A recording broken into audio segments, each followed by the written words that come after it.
Father? Hawkeye's entire goddamn family gets snapped away, his wife and 3 children. In Ant-Man 2, more Ant-Man, we saw Scott lose everyone around him when he went into the quantum realm. We saw both Fury and Maria Hill disappear, and meanwhile, Craig and his family are completely okay. You hear that, Craig?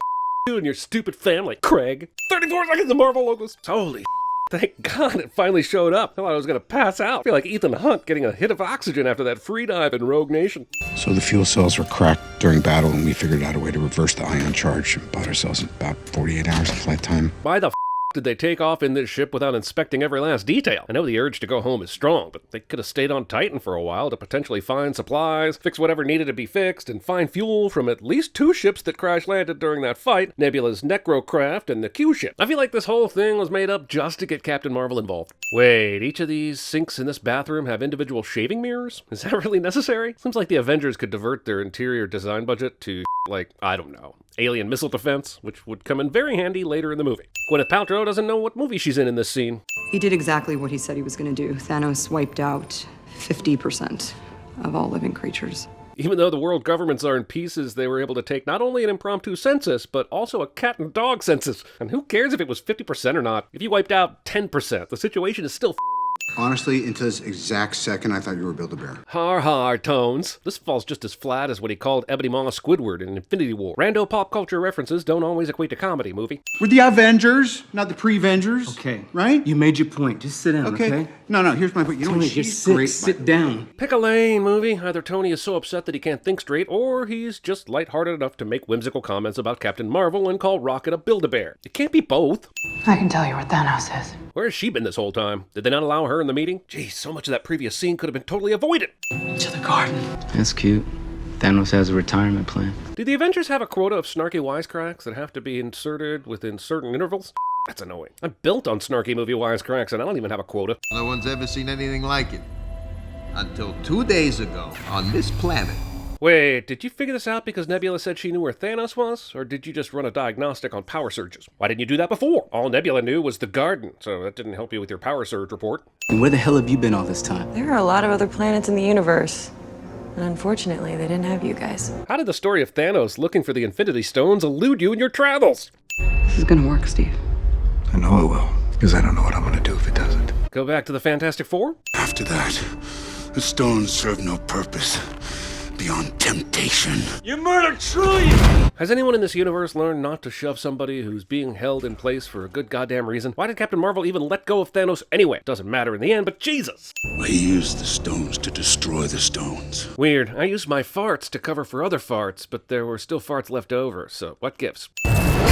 Lizzie Thornton. Movie gives us the actual time it takes for this text to show up on screen. So nearly 4 billion people are left on the planet and nobody's good enough to play baseball? Or is this more of a comment on the Mets attendance? And that's it. That's those little brave baby steps we gotta take. Good for Cap getting involved in group therapy, but what is this group? Is he the leader? Did he form it? Did he print out all those flyers, or did he do a Facebook post? Is there free coffee? Is there still Facebook? Are they in the city? God damn it, this group is never mentioned again, and I'm furiously curious about it. I think the thing that's most infuriating about this rat is that a simple press of a button gets Scott back. At the end of Ant-Man 2, Die Antwoord, the Pyms had initiated a return sequence that they were unable to finish because they were snapped away. But this button turns everything back on as if computers just bookmarked they were doing 5 years ago. I guess it's possible a good number of waste management employees were dusted, causing trash to pile up temporarily, but it's been 5 years, and that's 5 years of the population creating only half the trash that they'd previously produced. So why is it built up on the streets like this is the road or some This list of vanished people has an order I'd describe as pseudo-alphabetical. It's got a lot of names that start with L-A-B, but a few L-A-M and L-A-Z and L-A-N mixed in. Whoever did this memorial is a wonderful person, but a dick to efficiency.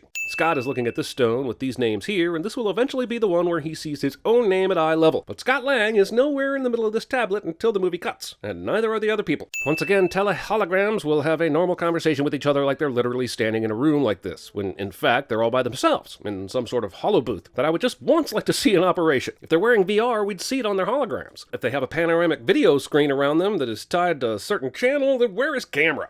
Sorry, that must have been a very long 5 years. Yeah, but that's just it. For me, it was 5 hours. Directors accidentally filmed Paul Rudd talking about his real life and put it in the movie.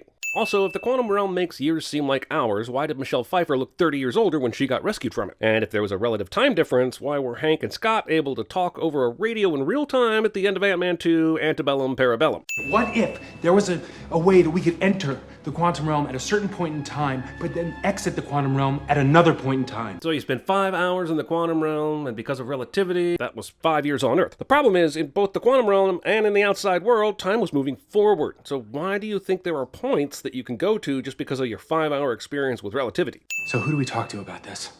How about a f***ing quantum physicist? Look, I know Tony's brilliant, but this has never been his forte. If anything, Scott himself should know some more appropriate scientists through his associations with Hank. Why not see if Larry Fishburne is still alive? We could go back, we could get them. Sure, getting your friends and loved ones back is a noble idea, but it's also morally murky. Remember, life has been going on for 5 years now. People have moved on. People are in new marriages. Some dangerous people who used to torment others are out of the picture. This would cause even more chaos and be like Castaway times 3.5 billion. Model rendered. Holy Tony solves the eternal question of time travel in less time than it took to actually write the scene. Why the does Pepper need 5 lamps and 1 lit candle to read a book about composting? Trying to get you to stop has been one of the few failures of my entire life. Pithy one-liner aside, he totally stopped. He's out here raising a family in a goddamn cabin in the woods, washing his own dishes and tucking his kid into bed at night. He's not out there Iron Manning anymore, so this line is a big old sack of Okay, here we go. Time travel test number 1. This test is not successful, but it's also not unsuccessful, in that they do actually transport Scott over time. So this means that 2 scientists have made giant breakthroughs in time travel over the same roughly 12-hour period. A fully functioning time-space GPS. It's weird to me that Tony knew enough of Hank Pym's work to properly make a device that would help people travel through time in the quantum realm, a place where only 2 people have ever been, with one of those people evaporated by the snap and the other being lovable doofus Scott. I thought the first Ant-Man was about how Hank took his work and hid it from everyone, including Tony's dad. And the evil Darren Cross tried to make his own tech that ended up liquefying a baby lamb. And they ended up blowing up Dude's lab. I'm pretty sure they didn't give this tech to Tony. So the result is Tony's a genius, don't think time travel possible. By rule, I think the movie has to do this because the how isn't all that explainable, and the movie is 3 hours, but Jesus. It took Doc Brown 30 years to perfect time travel, and it didn't even require that much explanation because you trusted the amount of time that went into it.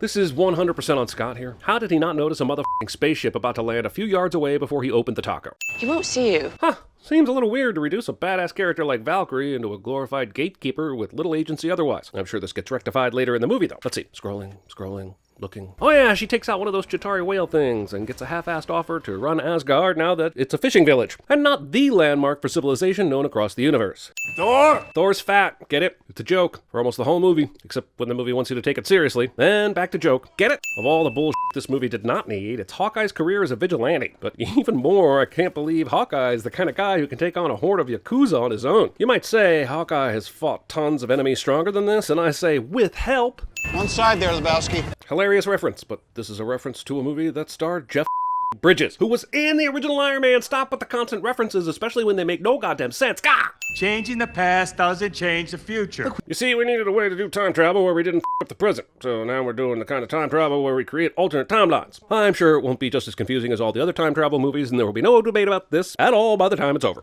If you travel to the past, that past becomes your future, and your former present becomes the past, which can't now be changed by your new future. Are we really just going to leave out the alternative timeline explanation here? Because this reason focuses on the effects of time travel on one individual. It basically says all those new timeline people can go f themselves. So Back to the Future's a bunch of bullshit. I'll have you know Alan Silvestri scored that movie and this one, so you owe an apology to Alan Silvestri and the entire goddamn world who loves that movie. We only have enough Pym particles for 1 round trip each. And these stones have been in a lot of different places. They later accidentally themselves into Hank's lab in 1970 and grabbed some Pym juice then. But why wouldn't they just start by going back to a time when Hank was alive and grab a bunch of them then? So that they'd have almost unlimited chances at this. I'm not just throwing out a crazy amateur theory. This makes all the sense. And there are at least 2 super geniuses on this team. She stuck her hand inside a rock this one time. And then the ether stuck itself inside her. As cringy and silly as this description is, still beats watching the entirety of Thor: The Dark World. It's almost like you guys were blocked perfectly to get this one shot. I'm sure it was a fluke, and it definitely won't happen again to like all your female characters in a lame attempt to get a girl power splash page later in the movie. I like the Avengers theme a lot. Like, it's one of the most recognizable themes in modern movies, but they lean hard into that in this movie. This would be like Star Wars playing the opening fanfare during all your favorite moments in Return of the Jedi. Movie gives me another chance to send this stupid gun cocking that Black Widow does during the hero shot. Hordes of aliens are raining down on New York, but sure, the fate of the world might end up resting on that Glock. Oh, thanks for the rooftop assist, Ancient One. You ever think of maybe sending some of the masters you know out to the battle, since this directly threatens Earth? Does the threat only have to be mystical before you get off your ass? We just wait around for this Quill guy to show up. Why would the Nebula footage start right here, at the most expositional part of Rhodey's dialogue? Why didn't it start like when she was peeing? Not that I want to see that or anything, I'm just saying that would happen more frequently than, damn it, you perverts, let's just move on. As far as I'm concerned, that's America's ass. This wordplay is funny. Really funny, actually. And even though this movie is overly quippy, I gotta give this one a send back. Maximum occupancy has been reached. And this tiny detail directly leads to the cluster that takes Tony and Cap back to the 70s. It's like the butterfly effect, only hulkier. I'm gonna have to call the director. That's okay. Trust me. Hail Hydra. Look, this is a great scene. It's even a fun throwback to Winter Soldier in the middle of the 2012 Avengers timeline. But this asshole decides, we don't have to call the director about this, even though he's never been told that Cap is on board with Hydra. I mean, he doesn't even think it might be a trick or something. Somebody's there! I know, and what's really f***ed up is how you could just jump down that open part in the middle and not have to mess with them at all. And I'm gonna need that case. Movie makes it seem like ownership of the Tesseract was hotly contested right after the battle in New York, and I'm sorry. If you listen to Nick Fury talking to Shadowy Powers Booth at the end of the Avengers, it sounded like it was up to Fury whether Thor took the Tesseract back, not Alexander Pierce. And Fury thought it was a good thing Thor was taking it away. Also, this is all happening like minutes after the Council decided to nuke Manhattan in the original Avengers, mind you. But the Secretary himself is here in no time? Was he seriously not outside the blast radius when they gave the order? This supposedly secure top-secret government case opens in midair after Hulk crashes through the door. Yes, Hulk is strong, but the case was not touched by the door or Hulk as he came crashing through. If the sheer whiplash of this violence opened the case, then Tony should be dead. This scene brought to you by a future TV series on Disney+.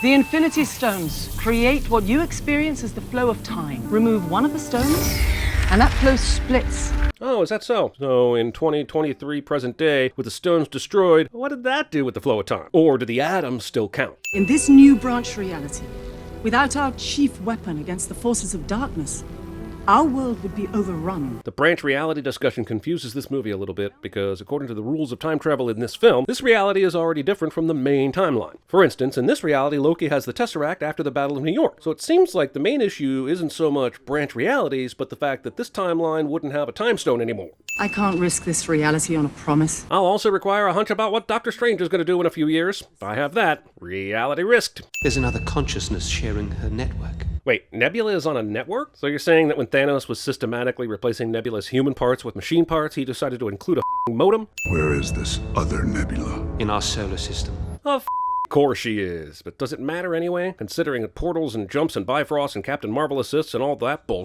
Seems like pretty much anyone can get from one end of the universe to the other lickety-split. I'm totally from the future.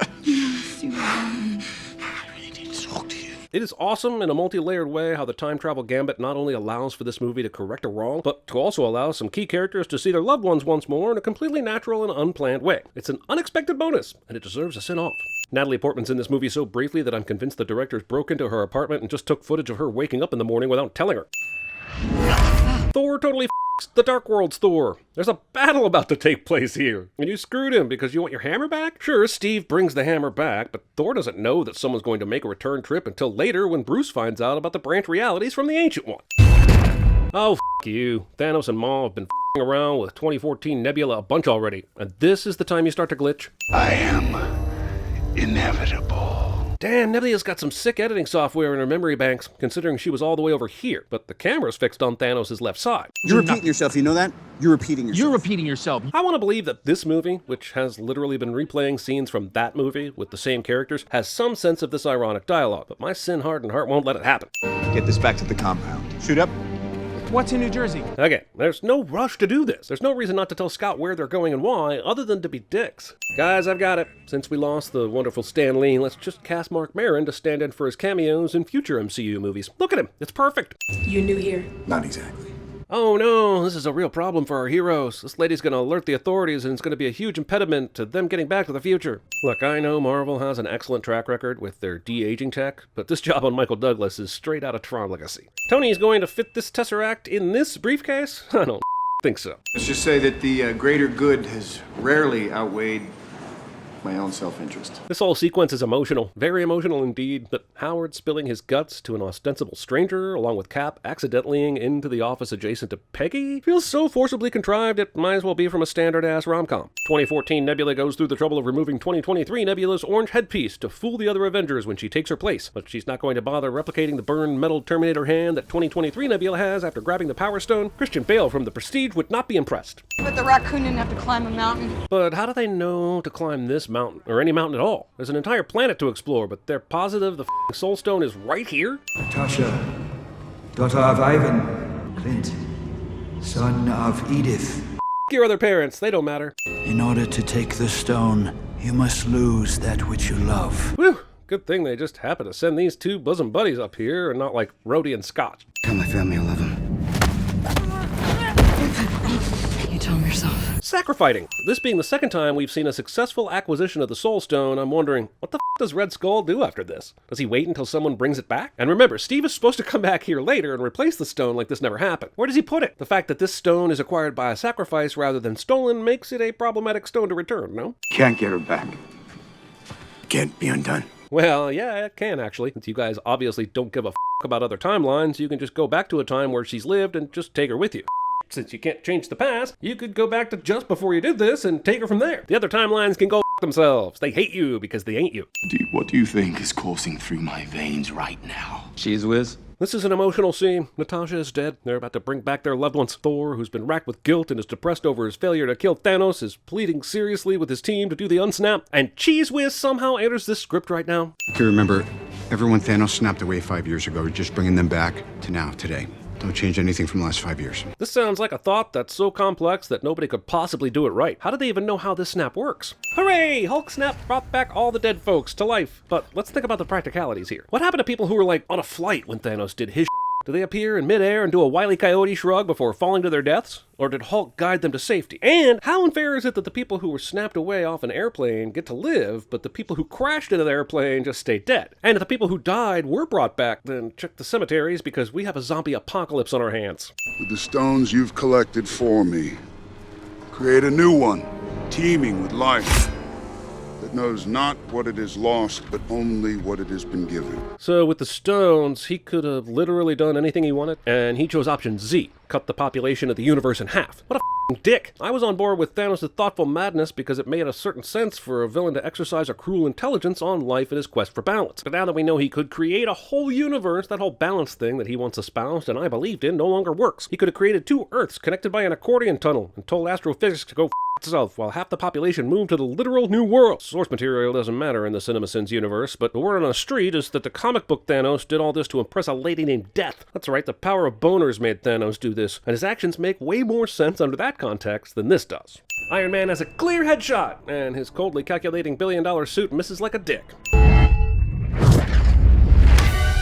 Okay, fine movie. Have a sin back. Wait, why is the whole army showing up here? And now? They know there are only a few of them left, right? So what are they advancing on? Hell, they can even see that Thanos is essentially won. On your left. This is the moment that got me. You can have your Avengers assemble and your Cap hammer beats, and they're great, but nothing brings the goosebumps like this subtle, humble callback that indicates the mother cavalry's coming. This is the entire movie, right here. 5 sins off. Having said that, this is what you've earned after being subjected to 2.5 hours of fuzzy time logic, overdramatic talky talk, ham-handed quips, and way too many side stories, presumably intended to set up multiple properties that can live on Disney+. This is like sitting through a concert where Hanson plays their entire back catalog, but finally pays it off by playing MMMBop as the first encore. I would love to be in the planning meeting with Doctor Strange where he's arranging these entrances like he's the stage manager of a Broadway show. Okay, T'Challa, you're up, baby! Energy! Play to the back row. Now, where's Falcon? Pepper, I'm glad you're here, but you look kind of fake in that suit. Is that everyone? What, you wanted more? That's hilarious, but the question was, is that everyone? Not, is this the best you could do? And honestly, yes, I'd want as many as I can get. Avengers!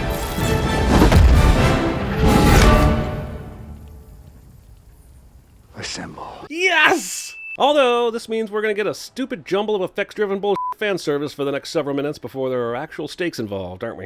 You will not believe what's been going on. There's probably a better time to explain everything later because we're in the middle of a goddamn battle, but I wanted to make sure you didn't feel guilty about me dying anymore before you yourself die. Cap! What do you want me to do with this damn thing? Get those stones as far away as possible! No! We need to get them back where they came from. This might be the dumbest part of the movie, because Cap and Hulk's orders are not mutually exclusive. They should be getting the stones as far away as possible so that Thanos can't get them. And they can always take the stones back after they beat Thanos anytime they want to solve the branch reality problem. Anyone see an ugly brown van out there?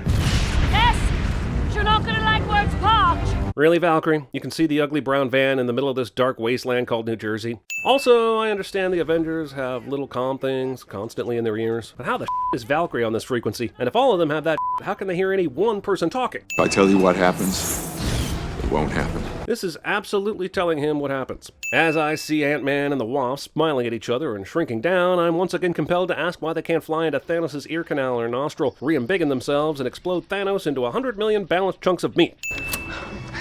It's dead. Well, is there a spare rat around you could use to fire that up? I don't know how you're gonna get it through all of that. Really? Did you not see her pile drive a giant spaceship a minute ago? The real question is, I don't know how all that is going to get through her. She's got help.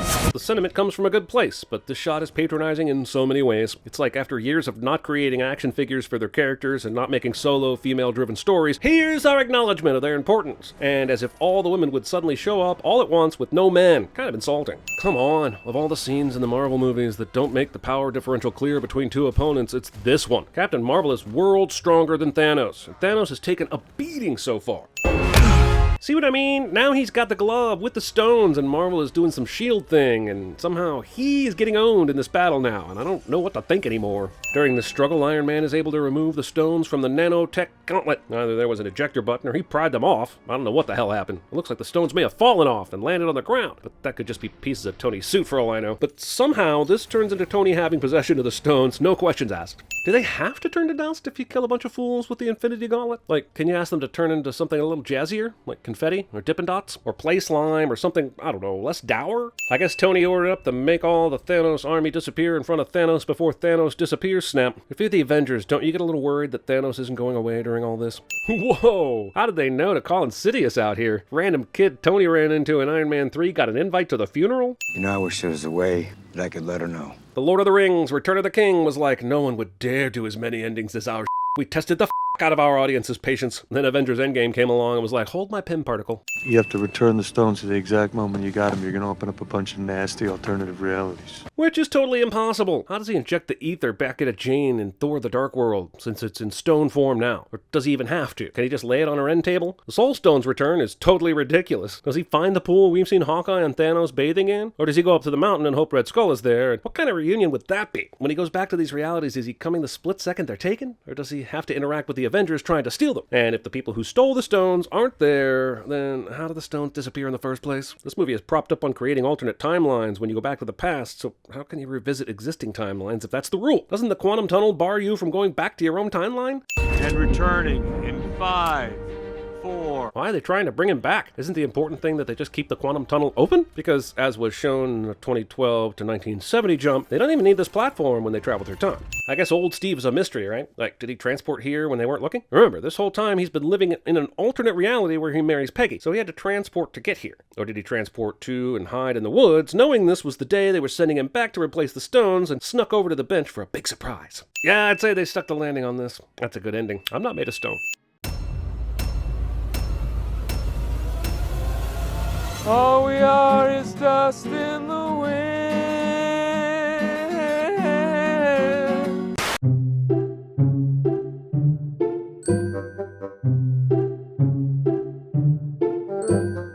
The universe required correction.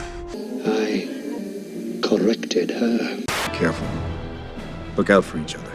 Be excellent to each other. And party on, dudes! Chili. He dives at me in a pussy-like fashion. Poor planning, poor execution. Clint, where's Nat? He fell. Okay. Okay to go. Okay to go.